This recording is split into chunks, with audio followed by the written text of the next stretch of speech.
ओम नमः शिवाय। जय महाकाल। दोस्तों, आप सबका हमारे YouTube चैनल में फिर से बहुत स्वागत है। आप सबको पता है कि गुरु पूर्णिमा का बहुत ही प्यारा सा दिन आने वाला है और अगर आप यह चाहते हो कि आपका पूरा परिवार हमेशा खुश रहे, कभी भी किसी को भी कोई तकलीफ ना हो, तो यह वीडियो आपके लिए ही बनाई गई है।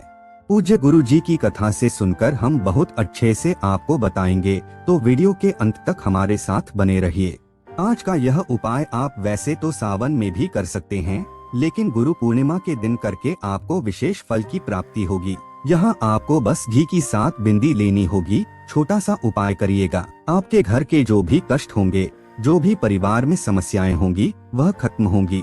तो कैसे करना है, लेकिन सबसे पहले आपको बता दूं, इस पूरी वीडियो में हम लोग 3 बहुत ही सुंदर से उपाय की बात करेंगे, जो कि आप सभी को जरूर करने चाहिए। चलो सबसे पहले हम लोग उपाय की बात करते हैं। सारे उपाय बहुत आसान है, सिर्फ आप सुनते जाएं, समझने की कोशिश करिएगा। जो पहला उपाय होगा वह है आपकी फैमिली के लिए, आपके परिवार के लिए। कहने का मतलब है कि अगर आपके परिवार में हमेशा लड़ाई होती है, छोटी छोटी बातों को लेकर आपस में लड़ते रहते हैं, झगड़ते रहते हैं, लड़ाइयाँ आपके घर में हमेशा होती है, तो क्या करेंगे? आपको लेना होगा घी, वो भी गौ माता का, यानी कि गाय के दूध से बना हुआ निर्मित घी होना चाहिए। ऐसा वैसा घी नहीं लेना, आपको गौ माता के दूध से बना हुआ ही घी लेना है। ज्यादा नहीं, 1 चम्मच घी लेना। उसके बाद हम घी को लेकर पहुंच जाएंगे महादेव की शिवलिंग के पास। महादेव की शिवलिंग के पास जाना है। हम सबको पता है, पूरा परिवार महादेव का शिवलिंग पर ही विराजमान है। यहाँ शिवलिंग पर जो माता अशोक सुंदरी का स्थान होता है, इस जगह पर जो घी आपने 1 चम्मच लिया, उसका लेपन अच्छी तरीके से करेंगे। जितना ज्यादा आप लगा सकते हैं, उतना ज्यादा लेपन करेंगे। सिर्फ और सिर्फ यहाँ पर घी का ही लेपन करना है और कुछ करने की जरूरत नहीं है। घी का लेपन कर दिया, उसके बाद वहाँ पर बैठना, माता अशोक सुंदरी के यहाँ पर सामने बैठ जाना, उनसे प्रार्थना करना, माता हमारे घर में बहुत लड़ाई होती है, हमारे हस्बैंड और वाइफ में लड़ाइयाँ होती हैं, घर में अब बच्चों में लड़ाई है, जिससे हमारे घर में कलेश उत्पन्न होता है, लड़ाइयाँ होती है। उस व्यक्ति का नाम लेकर के और घी का लेपन यहाँ पर कर देना। जब भी घी का लेपन कर दें, उसके बाद इसी में से थोड़ा सा घी निकाल करके छोटी सी कटोरी लें और उस कटोरी में घी को लें। थोड़ा सा घी इकट्ठा करने के बाद उस घी को लेकर अपने घर पर जाना है, जो आपके घर का मेन गेट होगा। मेन गेट का मेरे कहने का मतलब है जो लोहे वाला गेट होता है, उस लोहे वाले गेट पर नहीं। जब लोहे वाले गेट से हम लोग अंदर एंट्री लेते हैं, तो एक और लकड़ी का दरवाजा होता है। उसी दरवाजे पर माता अशोक सुंदरी के नाम की उस घी की 1 बिंदी लगा देना। आपके घर में कभी भी लड़ाई नहीं होंगी, हमेशा पॉजिटिव एनर्जी में बनी रहेगी। यहीं पर कुछ लोग पूछेंगे, घी लगाने के बाद क्या हम जल वगैरह समर्पित कर सकते हैं? जी हाँ, बिल्कुल। घी लगाने के बाद जब भी आप कटोरी में रख ले, उसके बाद 1 लोटा शुद्ध जल तांबे के लोटे से महादेव की शिवलिंग के ऊपर श्री शिवाय नमस्तुभ्यम का स्मरण करते हुए समर्पित करना। जो भी व्यक्ति सोमवार के दिन या फिर सोमवार की अष्टमी के दिन इस तरीके से उपाय को करता है, उसके घर से जितनी भी समस्याएं होती है, नेगेटिव एनर्जी, वह घर के बाहर निकल जाती है।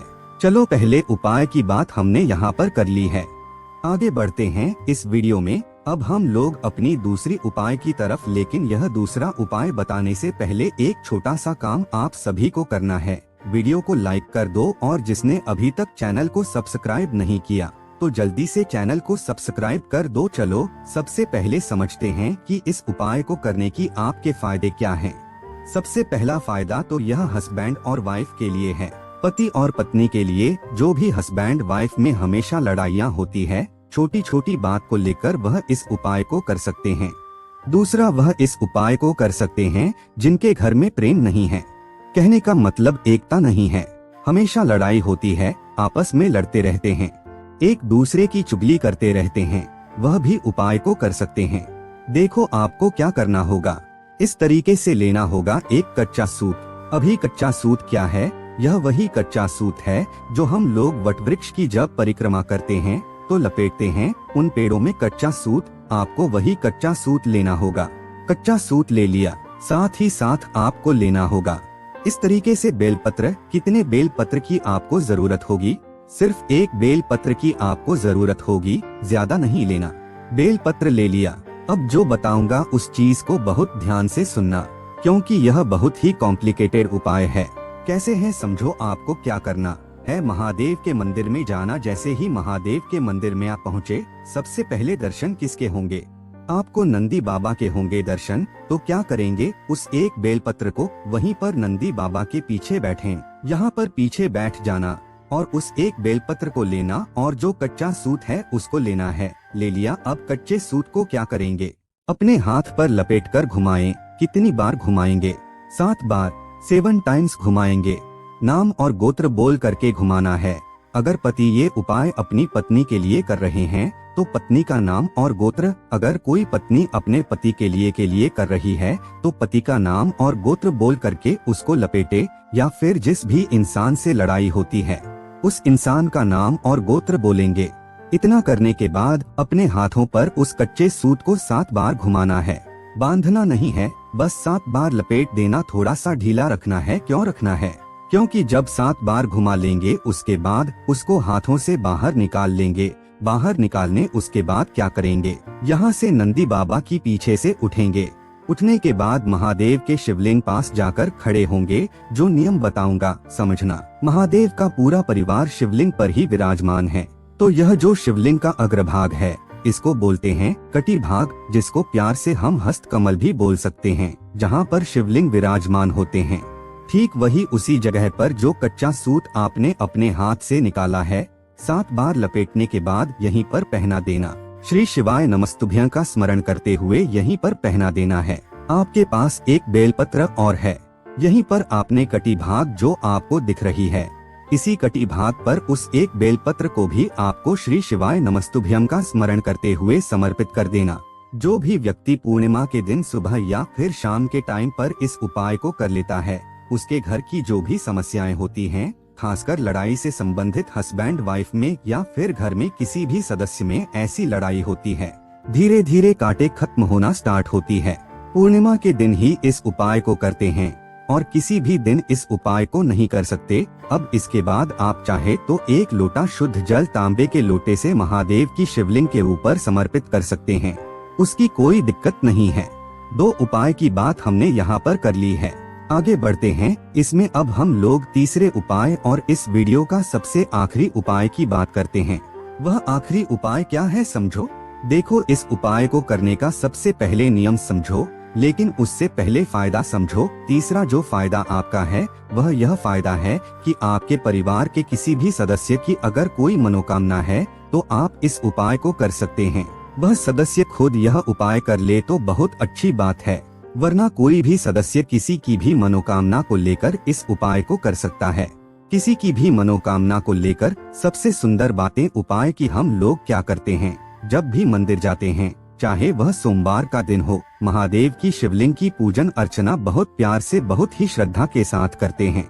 हम सभी एक छोटी सी गलती करते हैं। गलती क्या है, जब हम महादेव की पूजा अर्चना कर लेते हैं और जब मंदिर से बाहर निकलते हैं तो नंदी बाबा को हम देखते भी नहीं हैं। यही सबसे बड़ी गलती होती है। आप सबको पता होना चाहिए कि हमारी कोई भी ऐसी मनोकामना जो होती है, नंदी बाबा के थ्रू ही महादेव की तरफ पहुंचती है। महादेव की जो महादेव के कर्ण जो है वहां से जल्दी पहुंचती है। तो एक छोटा सा काम किया करें। काम क्या है, जब आप महादेव के शिवलिंग की पूजा अर्चना जो भी करना हो कर लिया करें। जब आप मंदिर से बाहर निकले और सबसे पहले दर्शन करें नंदी बाबा के, घर जाते समय नंदी बाबा का उठे वाले पैर पर अपना हाथ रख करके और उनसे कह देना कि मैंने यह चीज महादेव से कही है, मेरी अभी से मनोकामना है, मेरी अधूरी रह जा रही या फिर मेरे घर के इस सदस्य की यह मनोकामनाएं पूरी नहीं हो पा रही है। आप उन तक मेरी इस बात को पहुंचा देना। उनका दाहिना पैर स्पर्श करके उसके बाद आप अपने घर की तरफ चले जाना। जो भी आपके विशेष होंगी, जो भी आपकी इच्छाएं होंगी, नंदी बाबा महादेव तक जरूर पहुंचाएंगे और आपकी सारी इच्छाएं पूरी होंगी। सबसे सुंदर उपाय है कि इससे आसान उपाय आपको अपनी मनोकामना पूरी करने के लिए हो ही नहीं सकता, या फिर किसी और की मनोकामना को पूरी करने के लिए। तो दोस्तों, अगर आपको ये उपाय पसंद आए तो वीडियो को लाइक जरूर कीजिएगा, साथ ही चैनल को सब्सक्राइब भी कर दीजिएगा।